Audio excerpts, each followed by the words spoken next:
Sa likod ng mga luha ng isang Nora Honor o Vilma Santos, merong isang natatanging kontrabida na sa tingin pa lang ay ramdam mo na ang bagsik at kanyang kamandag. Magbalik tanaw tayo sa mga obra ng primera kontrabida ng Philippine cinema, si Belia Flores. May news to go si Aubrey Carampel. Walang bida kung walang kontrabida. Kaya hanggang ngayon, walang makaagaw ng trono ko. Sa mga nakasisindak niyang tingin, mataray na dating at maaanghang na linya. Sinong hindi panggigigil sa inis kay Belia Flores? Sa short film na ito ng isang clothing brand, nagbigay pa ng tips ang binansagang primera kontrabida kung paano magmaldita. Ang importante, hindi ka pa nagsasalita, nanginginig na sila. At ito'y sa pamamagitan ng titig.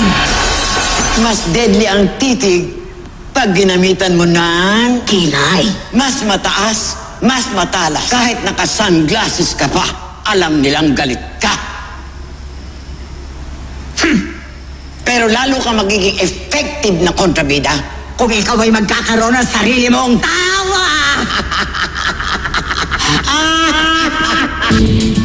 Nagsimula sa showbiz noong 1950s.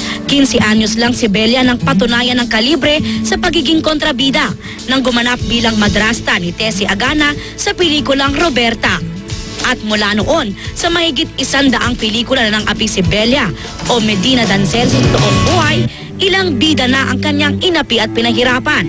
Mula kina Gloria Romero, Nora Honor at Vilma Santos hanggang sa mga bagong artista.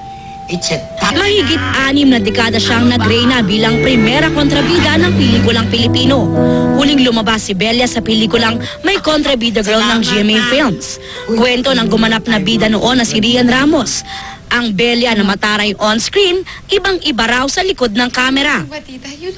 She's a really wonderful, friendly, energetic lady.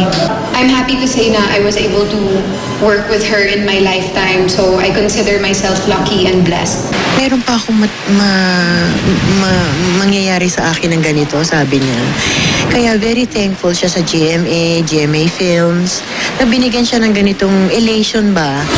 Kabilang sa mga huling TV show ni Belia ay ang Dwarfina at ang TV version ng Trudy's Liit sa Kapuso Network.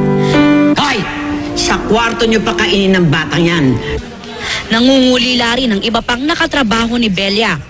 So there was a time kasi na I think we were about to do a show, then I didn't have that costume. She was very willing to lend. Oh, hanap kita. That's how I remember. Oh, very nice siya, helpful.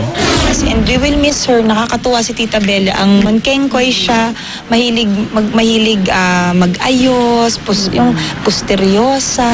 Tapos sa kanya ko rin natutunan na pag sinasabunutan ka pala, pag binabatukan ka pala, hindi mo kailangan tutuhanin kasi you just have to learn the art of daya. Sa kanyang pamamaalam, muling nalagasan ng haligi ang pelikulang Pilipino. Ang kanyang alaala at kontribusyon sa industriya, mahirap nang mapantayan dahil nag-iisa lang ang Belia Flores. Tandaan ninyo, bidas, they come and go. Pero kami mga kontrabida, we never fade away.